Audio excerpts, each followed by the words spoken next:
उसका जीवन कच्ची मिट्टी हर सांचे में वो ढलती है। हो उसका जीवन कच्ची मिट्टी हर सांचे में वो ढलती है। देती है जग को जियारा, खुद बाती बन जलती है। अपनों के नाम वो कर जाती है।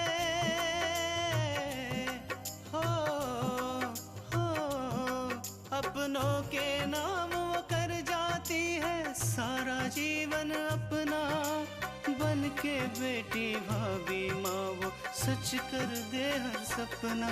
सुकन्या सुकन्या सुकन्या हमारी बेटियाँ। सोहन के जाने के बाद ये मत सोचना कि जिंदगी रुक गई है, बल्कि अभी तुम्हें बहुत आगे जाना है। जो कुछ हुआ है वो बहुत गलत हुआ है। आकांक्षा ये सदमा कैसे बर्दाश्त कर पाएगी? कहीं ऐसा ना हो कि मेरी बच्ची टूटकर बिखर जाए। आकांक्षा, तुम्हारी अंगूठी कहाँ गई? वो अंगूठी मैंने सोहन को दी है टाइट कराने के लिए। बहुत ढीली थी पापा। कुछ दिनों के बाद ही तू ससुराल चली जाएगी। मैं आपसे मिलने आती रहूंगी ना माँ, चिंता क्यों करती हैं?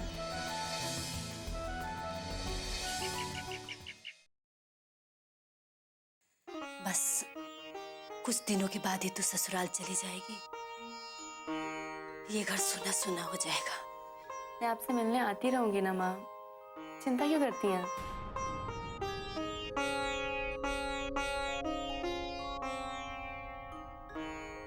क्या हुआ माँ? आप हंसते हंसते क्या सोचने लग गई हैं? हाँ पूजा,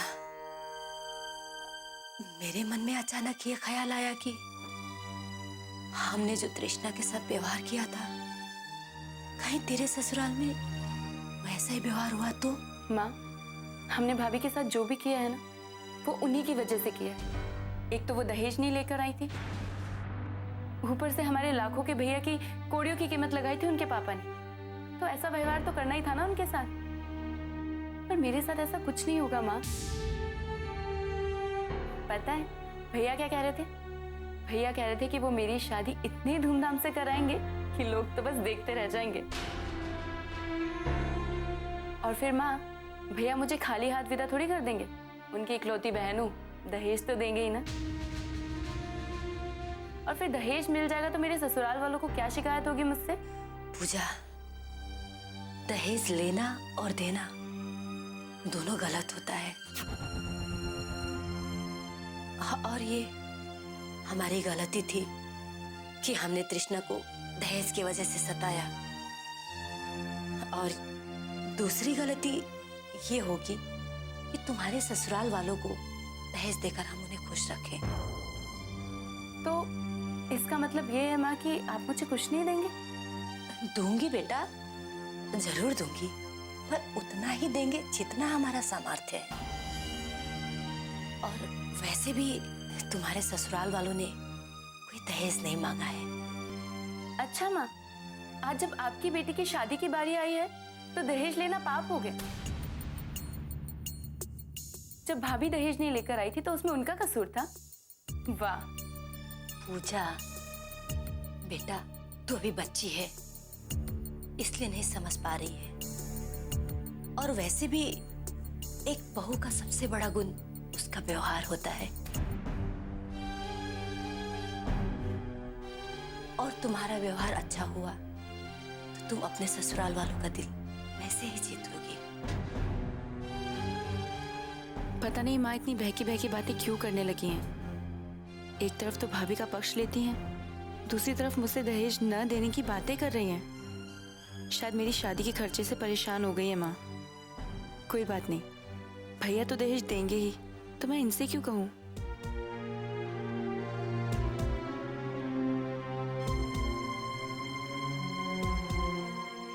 पूजा, मेरी बात समझ में आ रही है ना बेटा? हाँ माँ, आप बोलते जाइए, मैं सुन रही हूँ।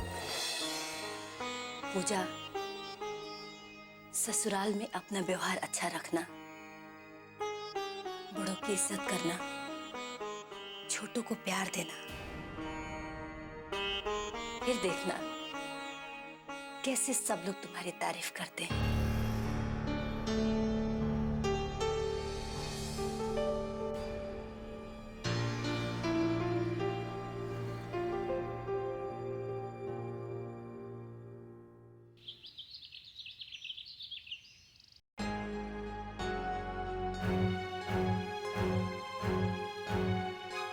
कृष्णा, अपूर्वा आ जाएगा तो आके बैठ जा मेरे पास बेटा। देखिए ना, अपूर्व ने कितनी देर पहले हमें फोन करके कहा था कि हम जल्दी आ रहे हैं और अभी तक आए नहीं। तृष्णा, अपूर्व, आप कैसी माँ? मैं अच्छी हूँ। और पापा कैसे? वो भी अच्छे बेटा। पापा बहुत जल्दी रिकवर कर रहे हैं और डॉक्टर ने कहा है उन्हें हॉस्पिटल से जल्दी छुट्टी मिल जाएगी और वो घर आ जाएंगे। कृष्णा, खड़े खड़े ही बात करेगी या अपूर्व को बैठने के लिए भी कहोगी? सॉरी अपूर्व, पापा के बारे में बातें करते करते हम तो भूल ही गए। आप आइए ना, यहाँ बैठिए। तृष्णा, आकांक्षा कैसे? आकांक्षा अपने आप को संभालने की कोशिश कर रही है। वैसे भी वो ना ही अपनी खुशियाँ जल्दी बांट पाती है और ना ही कम। और जो कुछ भी उसके साथ हुआ है अचानक ही हुआ है, इसलिए इस गम से अभी तक उभर नहीं पाई है वो। तृष्णा, आकांक्षा को ये सब भूलने में थोड़ा समय लगेगा। उसने सोहन के साथ हर एक दिन एक सपना देखा होगा और एक ही दिन में, एक ही पल में वो सारे सपने टूट गए।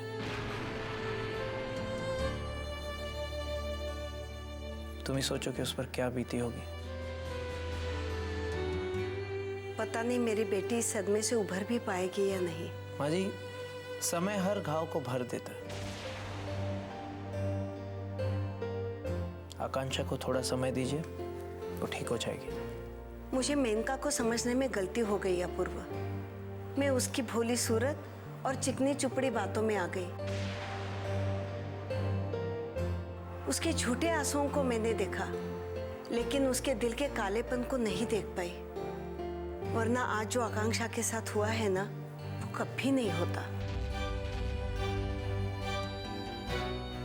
सुकन्या हमारी बेटियां,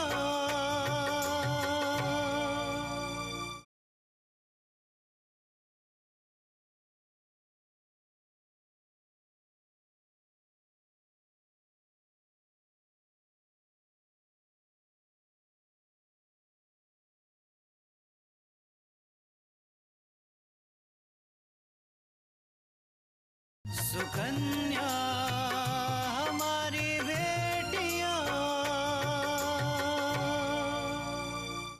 नहीं मम्मी जी, आप मेनका को जानती नहीं है। उसे अगर कोई चीज़ चाहिए ना, तो वो हर हाल में उसे पाकर ही रहती है। मल्लिका थापर की बेटी है वो, उनके जैसी जिद्दी। ये अलग बात है माँ जी कि उसने आपका विश्वास जीत कर ये सब किया। अगर वो ऐसा नहीं करती, फिर भी सोहन को किसी न किसी तरह पा ही लेती। लेकिन अपूर्व, उस दिन मेनका को सोहन के साथ देखकर हमें बिल्कुल भी ऐसा नहीं लगा कि मेनका ने कभी सोहन से प्यार भी किया होगा। तृष्णा, सोहन उसका प्यार नहीं है, वो उसकी जीत का तमगा है जो उसने आकांक्षा को हरा कर पाया। अब उसे सोहन से भी कोई लेना देना नहीं, कोई मतलब नहीं। और तृष्णा, वैसे भी हमारे लिए आकांक्षा इंपॉर्टेंट है, मेनका नहीं। तो इस समय हमें आकांक्षा के बारे में सोचना चाहिए, ना कि मेनका के बारे में कि उसने क्या किया, कैसे किया। हाँ तृष्णा, अपूर्व ठीक कह रहा है। हमें ही आकांक्षा को संभालना होगा और किसी से हमें कुछ लेना देना नहीं है। अच्छा माँ, अब हम चलते हैं। ठीक है बेटा, आते रहना। बेटा तृष्णा, तुम्हें जैसे ही समय मिलता है आकांक्षा को फोन करना बेटी। वो तुमसे कुछ भी नहीं छुपाती है। आप बिल्कुल चिंता मत कीजिए माँ, हम आकांक्षा को कभी अकेला नहीं छोड़ेंगे। आप बस पापा का ख्याल रखिए और अपना भी। खुश रहना। चलते हैं।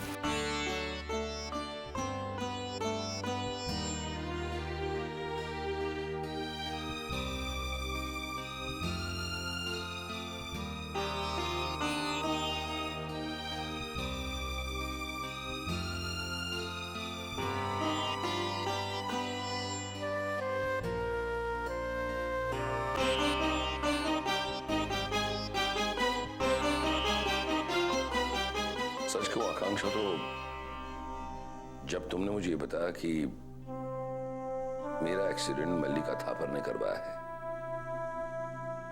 पहले तो मुझे इस बात पर यकीन भी नहीं हुआ।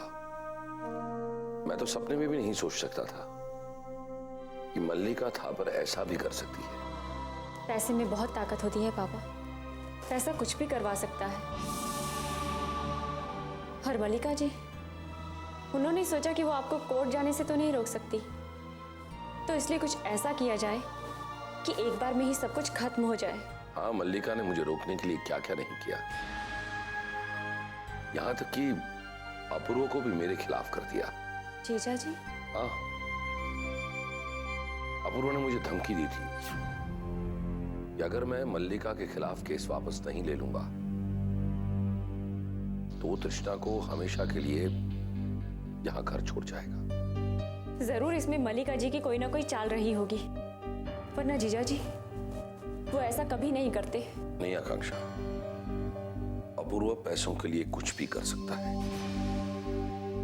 पापा, हो सकता है कि आप सही कह रहे हो, लेकिन ये बात उस टाइम की है जब आपका एक्सीडेंट नहीं हुआ था, और अब हालात बदल चुके हैं और जीजाजी भी बदल चुके हैं। उन्हें अपने किए हुए पे बहुत पछतावा है।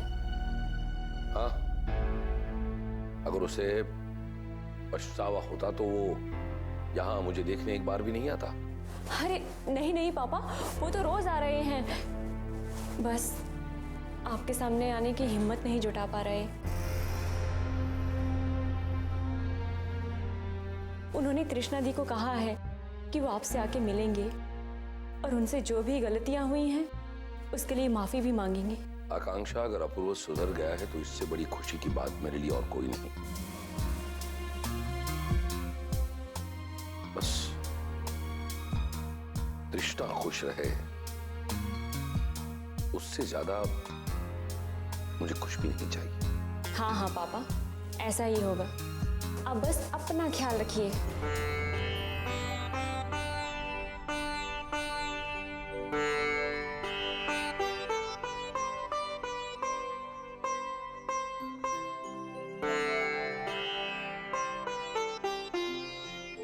सुकन्या हमारी बेटियां,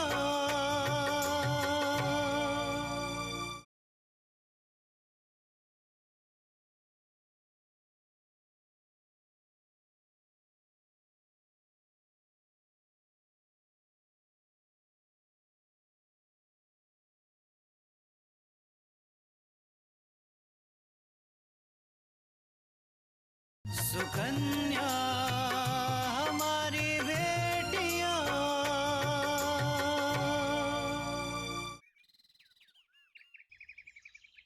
एक काम कीजिए, आप मेरे टेबल से सारी फाइल्स लेके चेक कर लीजिए। हाँ, उसी में है वो। ठीक है। हाँ अपूर्व, आप रहने लीजिए, हम दरवाजा खोलते हैं। ठीक है, बाय। नमस्ते, आप लोग नमस्ते भाई साहब। नमस्ते भाभी। नमस्ते। बिना बताए आने के लिए माफी चाहते हैं।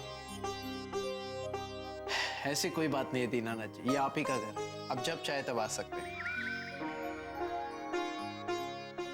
अरे आप भी कैसी बातें कर रहे हैं, ये भी तो आपका ही घर है ना। आप लोग बैठिए, दुल्हन जाओ पानी लेकर आओ। मैडम जी, वो सब रहने दीजिए, पहले जिस काम के लिए आए वो बात कर लें। अरे भाई साहब, ये भी क्या बात हुई, पहले आप बैठिए तो। भाभी जी प्लीज बैठिए, बैठिए बैठिए।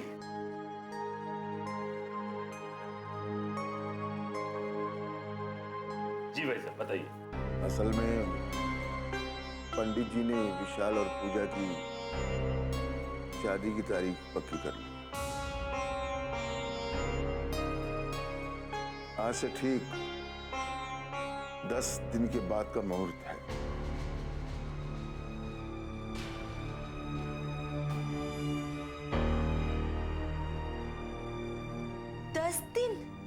और 10 दिन बाद ही भाई साहब, कैसे होगा ये सब? आप चिंता मत कीजिए, सब इंतजाम हो जाएगा।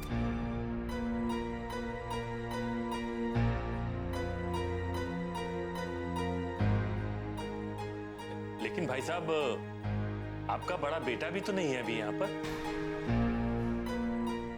आ जाएगा शादी की तारीख तक, बस उसका काम 4-5 दिन में खत्म हो जाएगा।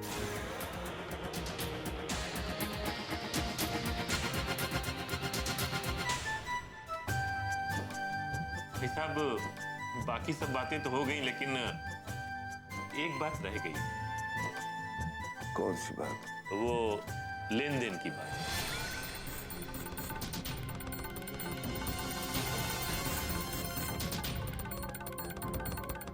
माना कि हमारी हैसियत आपके बराबर नहीं है, लेकिन फिर भी हम लड़की वाले हैं, तो हम लोग भी अपने हैसियत के अनुसार आपके साथ कुछ लेन देन तो करना ही चाहेंगे ना। बस आप आदेश करिए। आप क्या दे सकते हैं भावेश साहब? सब कुछ है हमारे पास, हमें कुछ नहीं चाहिए।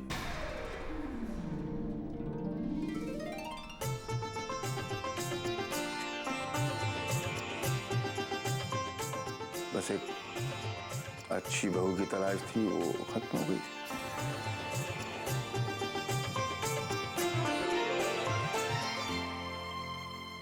लेकिन ऐसा कैसे हो सकता है भला? ऐसा ही होगा भावेश साहब, हम चाहते हैं। और शादी भी बिल्कुल सादे तरीके से होगी, कोई दिखावा नहीं, कोई लेन देन नहीं। बस आप अपनी बच्ची को 4 कपड़ों के साथ विदा कर दीजिए।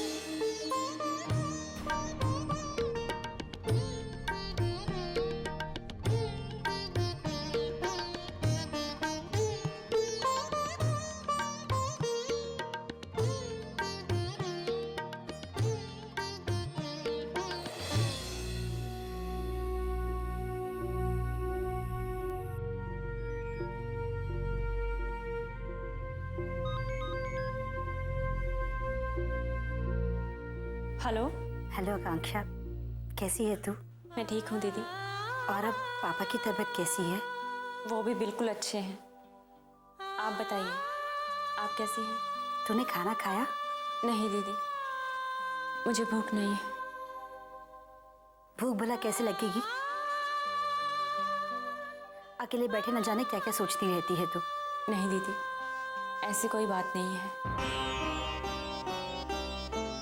आप बताइए, आप तो ठीक है ना? हम भी बिल्कुल ठीक है। अब काम भी बहुत पड़ने वाला है। वो पूजा की शादी है ना, उसकी तैयारी। दी, मैं समझ सकती हूँ। मुझे आपकी किसी भी बात का कोई बुरा नहीं लगा। और वैसे भी ये तो खुशी की बात है ना कि पूजा की शादी हो रही है। हाँ आकांक्षा, लेकिन एक खुशी का मौका इस वक्त आया जब हमारे मन का एक हिस्सा इतना दुखी है। अपने आप को खुश रखिए दीदी। आपके मन का वो कोना अपने आप खुश हो जाएगा। हम तुझसे बाद में बात करते हैं। तू कैंटीन जाके खाना खा लेना। ठीक है दीदी, मैं खा लूंगी। अब चिंता मत करो। अपना ख्याल रखना। बाय। ठीक है, बाय।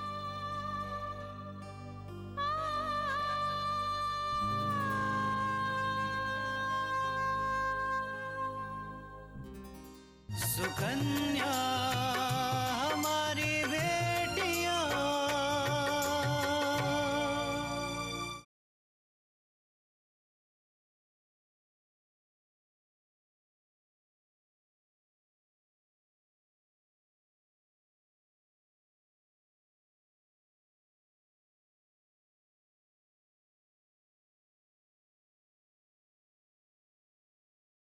सुकन्या हमारी बेटियां।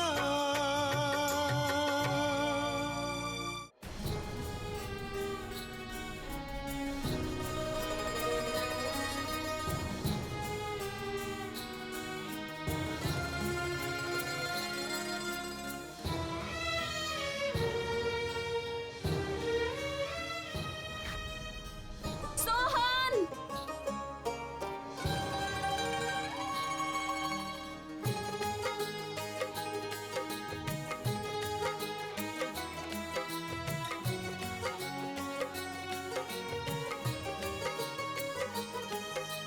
कैसी ये किस्मत है कैसी कहानी, जाने क्या क्या रंग दिखाती है ये जिंदगानी।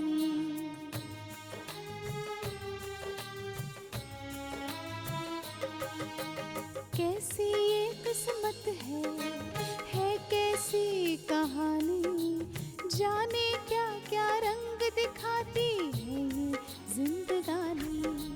झूठा निकला हर एक ख्वाब, टूटा हर एक सपना, जिनको हमने अपना माना वो निकला बेगाना। खुश रहना दिल तोड़ने वालों, ये तुम्हारे लिए आकांक्षा। कहती हैं बहती बहती इन आँखों से हर आंसू, हर आंसू, हर आंसू। बहुत खूबसूरत है, लेकिन तुमसे ज्यादा नहीं। इसकी खूबसूरती तब बढ़ेगी जब तुम इसे पहनोगी।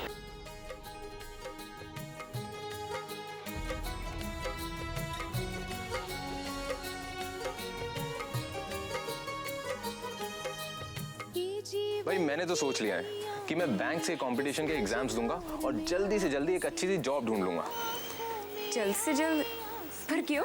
ओफो आकांक्षा, अगर अच्छी सी नौकरी नहीं ढूंढूंगा तो तुम्हारे पापा से तुम्हारा हाथ कैसे मांगूंगा? ये जीवन की नैया मेरी किस मझधार में आप सबको मैं मिलवाती हूँ उनसे जिनसे मेरी शादी हुई है। होठों पे बची सोहन, भाग्य विधाता ने ना जाने क्या लिख दी कहानी। सोहन से मैं शुरू से प्यार करती थी जीवन और उसे पाने के लिए तूफानी, मैं कुछ भी कर सकती थी। हर पल आहे फैला कर बाहें, एक पल भी तेरी आंखों में गम के आंसू ना आए। दुआएं, दुआएं, गम के आंसू ना